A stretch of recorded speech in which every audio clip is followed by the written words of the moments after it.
دو لفظوں میں اسلام کو ڈیفائن کیا ہے کہ کلو من الطیبات، پاکیزہ کھاؤ اور عمل بھی پاکیزہ کرو.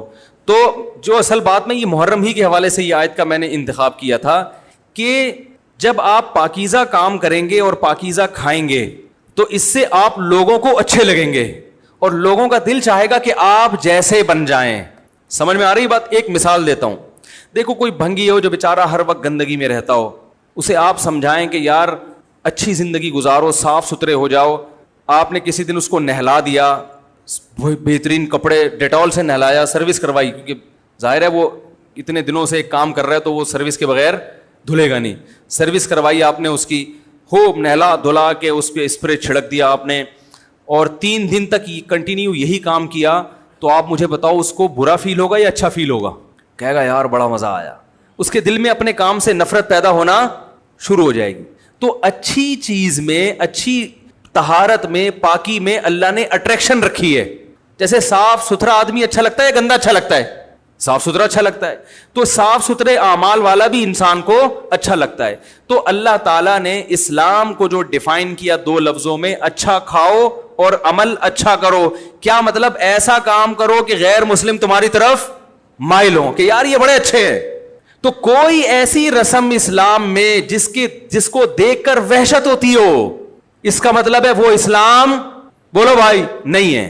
کوئی بھی آپ ایسا عمل کر رہے ہیں, لیبل اسلام کا لگا رہے ہیں, مگر اسے دیکھ کر غیر مسلم کو گھنٹوں گھنٹوں سمجھانا پڑتا ہے یہ کیوں ہو رہا ہے, اس کا مطلب ہے کہ یہ اسلام بولو نا بھائی نہیں ہے. تو آپ مجھے بتاؤ محرم میں جو کچھ ہو رہا ہے, کیا یہ غیر مسلم کو اسلام کی طرف مائل کرے گا؟ یہ عمل ہے بھائی؟ یعنی کوئی غیر مسلم اسے دیکھ کے مسلمان ہوگا کہ یار ماشاءاللہ بڑا زبردست اسلام ہے؟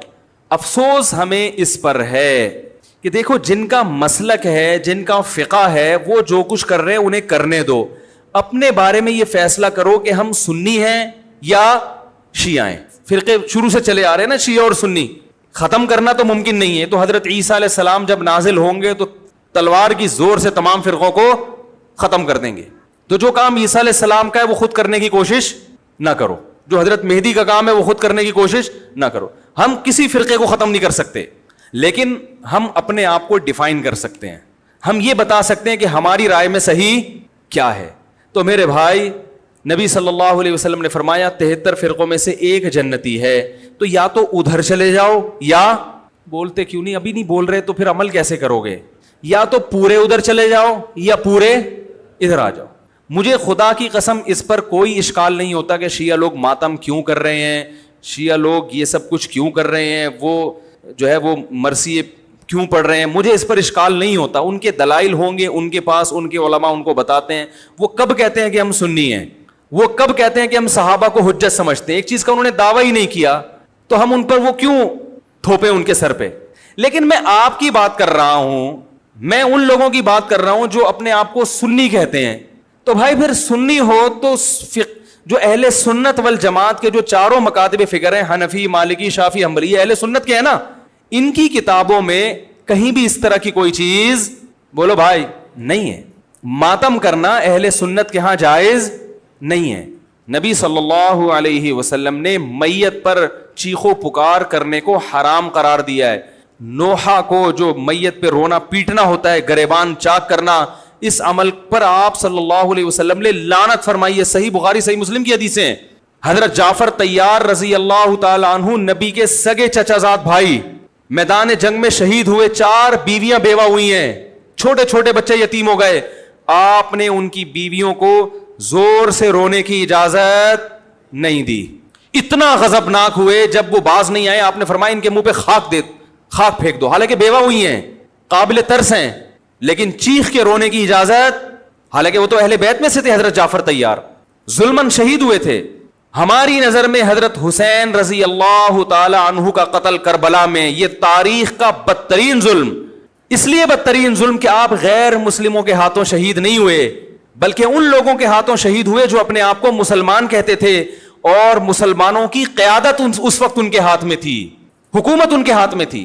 لیکن اس ظلم پہ اہل سنت والجماعت کے ہاں جو سنی ہیں, ان کے چاروں مکاتب فکر کے ہاں نہ رونے پیٹنے کی اجازت, نہ نوحہ کرنے کی اجازت, اور نہ میرے بھائی ماتم کرنے کی اجازت. میرے بھائی آپ لوگ اللہ کا واسطہ محرم میں مرثیے نہ لگائیں. ہر گاڑی میں کوئی نوحہ چل رہا ہے, کوئی شیعہ ہے تو ٹھیک ہے وہ کرے, سنیوں پہ یہ کام زیب نہیں دیتا, کیونکہ یہ منافقت ہے. پتہ ہی نہیں چل رہا آپ ادھر ہو یا آپ ادھر ہو, آپ کا مسلک کہیں نہیں پتا چل رہا. ہمیں ایک مسلک کو فالو کرو. ہمارے ہاں محرم منحوس مہینہ نہیں ہے, ہمارے ہاں محترم مہینہ ہے, مبارک مہینہ ہے. امہات المومنین میں سے بعض کی اس مہینے میں شادی ہوئی ہے.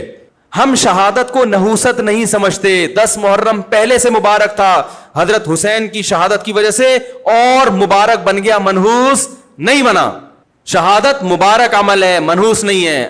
ہم اس مہینے میں کالے کپڑے نہیں پہنیں گے. ہم اس مہینے میں خوشیاں منانے کو جائز سمجھتے ہیں. لوگ کہتے ہیں ان کو حسین سے محبت نہیں ہے. محبت کا جو طریقہ حسین نے بتایا اس طریقے پہ عمل کرنا حسین سے محبت ہے. جو طریقہ حسین سے ثابت نہیں ہے اس طریقے پہ محرم کو منانا یہ محبت کا طریقہ ہماری رائے میں نہیں ہے. سمجھ میں آ رہی ہے بات کہ نہیں آ رہی ہے؟ اور ایک میں وضاحت کر کے بیان کو ختم کروں. بھائی یہ کوشش کریں گے نا اس کی, محرم نہ منحوس مہینہ ہے, نہ اس میں بلائیں نازل ہوتی ہیں, اس میں خوشیاں منانا بھی جائز ہے, اس میں نکاح کرنا شادی کرنا بھی درست ہے. یہ جو مشہور ہے محرم کی شادی ناکام ہوتی ہے 100% غلط ہے. جو شیعہ حضرات ہیں وہ بچیں اس سے. ہمارے ہاں یہ بالکل اس کی اجازت ہے, آپ محرم میں نکاح بھی کریں, محرم میں آپ اپنے بچوں کا عقیقہ بھی کریں, آپ اس جو ہے جو بھی خوشیاں ہیں آپ اس کی کریں, تاکہ اسلام کا جو رخ ہے نا, اسلام میں کوئی مہینہ منحوس نہیں ہے, تاکہ غیر مسلموں کے سامنے کم از کم ہماری طرف سے جو اسلام پیش ہو وہ یہ والا ہو, ان کی طرف سے وہ والا ہو. غیر مسلم کے پاس آپشن ہو کہ بھائی دیکھ لو ان میں جو اچھا لگتا ہے وہ والا اسلام آپ فالو کر لو, لیکن آپ بھی ویسے ہی بن گئے تو پھر اسلام کا ایک رخ جائے گا ان کے سامنے. سمجھ رہے کہ نہیں سمجھ رہے؟ تو اس لیے یہ گھروں میں مرثیے نہ لگایا کریں. میتوں پہ نوحہ کرنا, غم منانا ہماری شریعت میں پسندیدہ. 3 دن تک تعزیت ہے بس, اس کے بعد نہیں. اور عورت کے لیے شوہر کے مرنے پر 4 مہینے 10 دن عدت ہے.